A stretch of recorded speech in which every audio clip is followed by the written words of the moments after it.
Jane Ann Covington Beaudry has been an entrepreneur for over 37 years.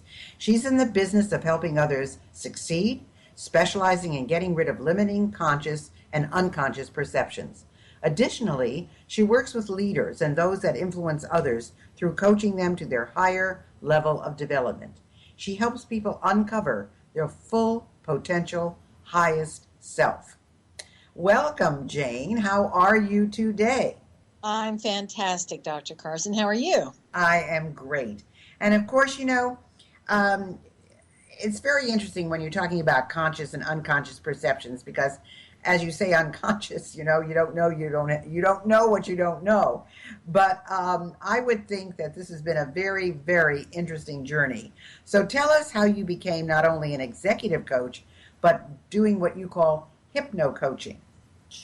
Great. Well, I started about 40 years ago in a past life, and I was living on Maui, and I was going through, what do I really want to be when I grow up, and when I was 27, I had the good fortune. I was living in San Francisco. I'd finished high school there, went to college there, and I was on a personal growth quest.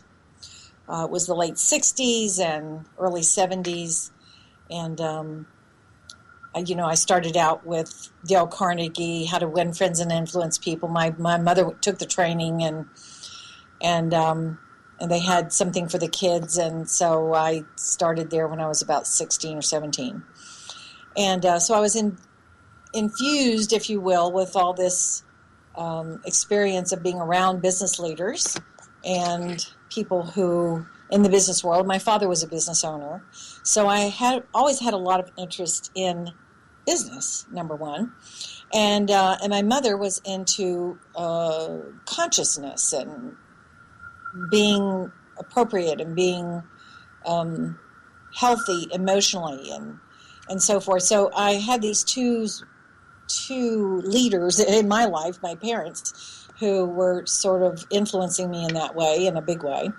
And then, anyway, when I was 27, some friends told me about a particular growth seminar. So I started taking that, and I ended up taking the whole summer in with various other instructors and teachers. And when I look back on it, I realized that actually they were doing hypnosis and hypnotherapy because it was helping us to get in touch with our emotions, our unconscious emotions. And I didn't understand that for many years, but that's what it was. So, and then when I moved to Maui eventually, what do I really want to be when I grow up? That phase of my life. And some friends invited me to a self-hypnosis class. And I said, well, I kind of been doing that as a hobby for the last 10 years. And they said, well, come on and go with us. And I just went, and after the class, I said to the guy, you actually make a living doing this? And he'd retired from Lockheed. He'd been an engineer and had been interested in it since he was a kid. So when he retired, he really got involved in it and got certified. And he told me about that. And 2 weeks later, I was on a plane to Southern California, and I got certified and then stuck around for about an extra 3 months, 4 months total of infusion on that. And then I went back to Maui and opened up a practice. While being on Maui, though, you have the opportunity to meet people that you wouldn't ordinarily meet because they go there for vacation. So I met a lot of top business leaders, a lot of actors, a lot of just leaders, in addition to the regular, normal population. Well, let me start talking to you about some of the other things that you do because I want to make sure we get this all in today.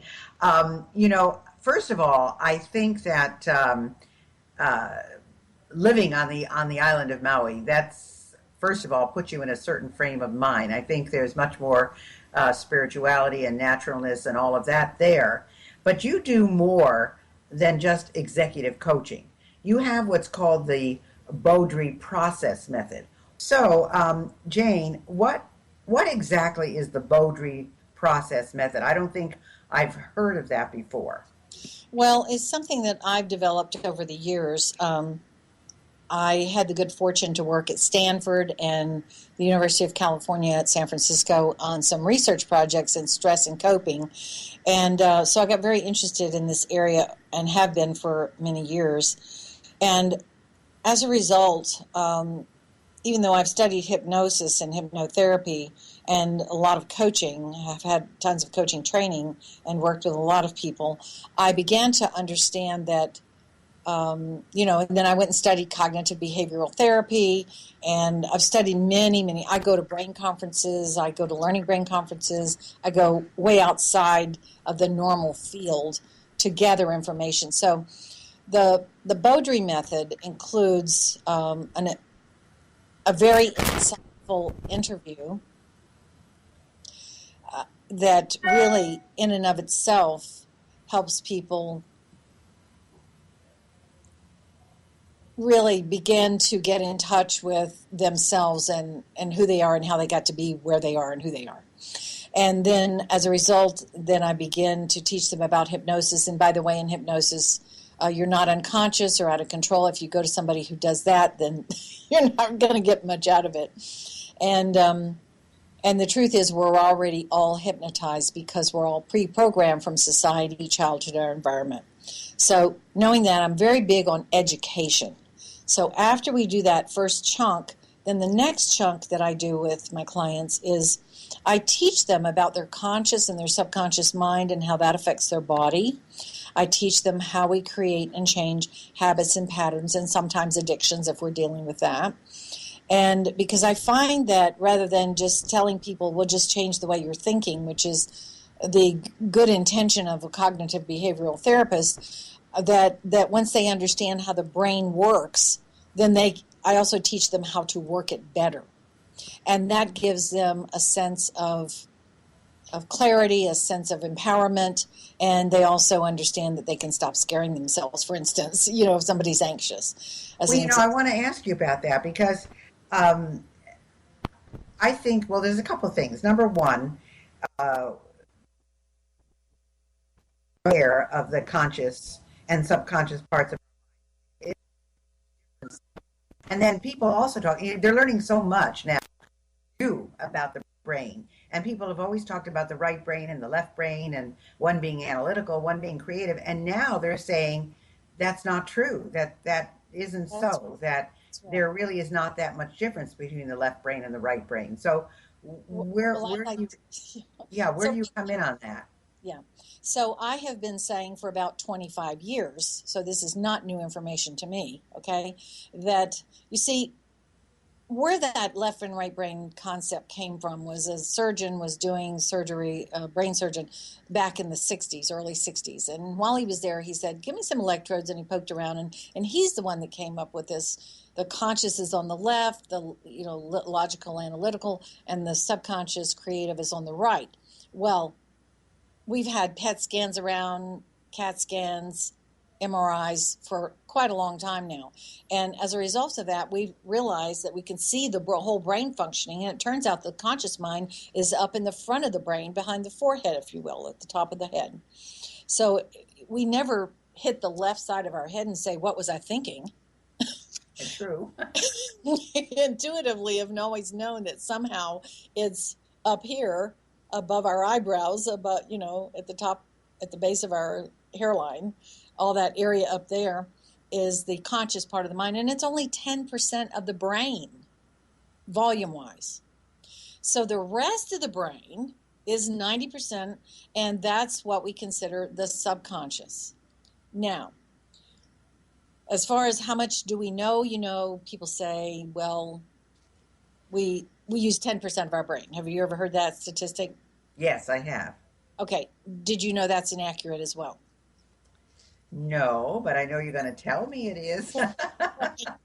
So I learned all this from going to science conferences about the brain, people from Stanford and so forth and so on, from all kinds of wonderful institutions. And so it turns out that at best, even the smartest person at any given moment will use maybe 3 to 4% of their brain. Well, it's not very much. Well, It is very much, because the brain is hugely vast. We have more connections in the brain than there are stars in the sky. Wow. So the brain is such a mystery, and yet once for me, I like to know how to do things myself, and I know the kind of clients I have, they want to help themselves. And so in teaching them how their brain works, they can begin to become increasingly conscious. Because let me ask you this, without consciousness, do we really have choice? No, I think you do make choices of course, it could be your subconscious that's pushing you, but I think we make conscious choices. We can make conscious choices, but most people just run on their programs and patterns, and they Right, assume that it's a conscious choice. right, exactly. And there's a world of difference sometimes. Okay. And so that's another reason, getting back to the Baudry uh, process method, is that I go through this. It takes me about 4 hours to teach people all the stuff about their brain, and I have them take very specific notes and send it home with them so that they can review it and listen to it. I mean, look at it and start to pay attention to their thoughts, and to choose, now, is this thought in my best interest or not? And to learn how to self-correct the thoughts, so that now my clients and I are now going down the same path together. Does that make sense? Yeah, so I want to ask you, how does the work that you do, whatever method you're using with them, how does it help them make permanent changes in the way they think and behave? Because that I would assume is your one of your purposes for working with them. Absolutely. And it's making permanent change faster too.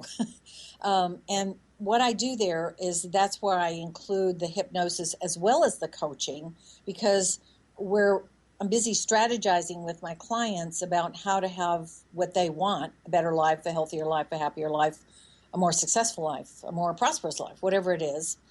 And so I often, like when I do the hypnosis or hypnotherapy, where we get down to the root causes of these patterns, because they are so unconscious, most people find themselves, Dr. Carson, back at a time when they were really young, because most of how we respond emotionally was programmed into us by age 6, and the majority by age 3. That I have heard and that I believe. I really do. That's right. And that's before our conscious mind was really functioning. See, that kicks in at about age 3 to 4. And that doesn't mean that we're all that conscious, at age 3 or 4. But that's just when it begins. So I record those sessions that we want to reinforce. So I give them homework so that they're literally growing new neural pathways every time they listen to that. And I ask them to listen to it once, minimum twice, usually a day, so that they speed up their learning curve.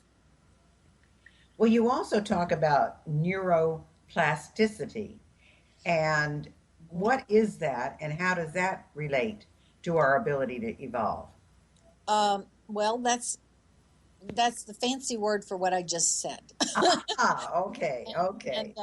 but let me just clarify that, and that is that science finally realized that the brain is, because I know when I was growing up, we were taught that, and maybe you too, that whatever we get is what we get, and the brain will never change its structure, right? And so, but we now know that the brain grows new neural pathways. And the truth is, in the work that I've been doing, this is exactly what I've been doing all the time, is growing new neural pathways for people. Because what happens is we get into these ruts in our life. And it's like getting into a rut, and we just stay in that rut, and that rut gets deeper and deeper. And I help people get out of their rut and onto the path that they choose, that they want. Because most of those ruts began when they were really, really young, when they weren't really realizing that the decisions they were making could affect them the rest of their life. Well, I know you have a story about one of your clients who shifted their perception to create personal and business leverage. Do you want to tell us about that?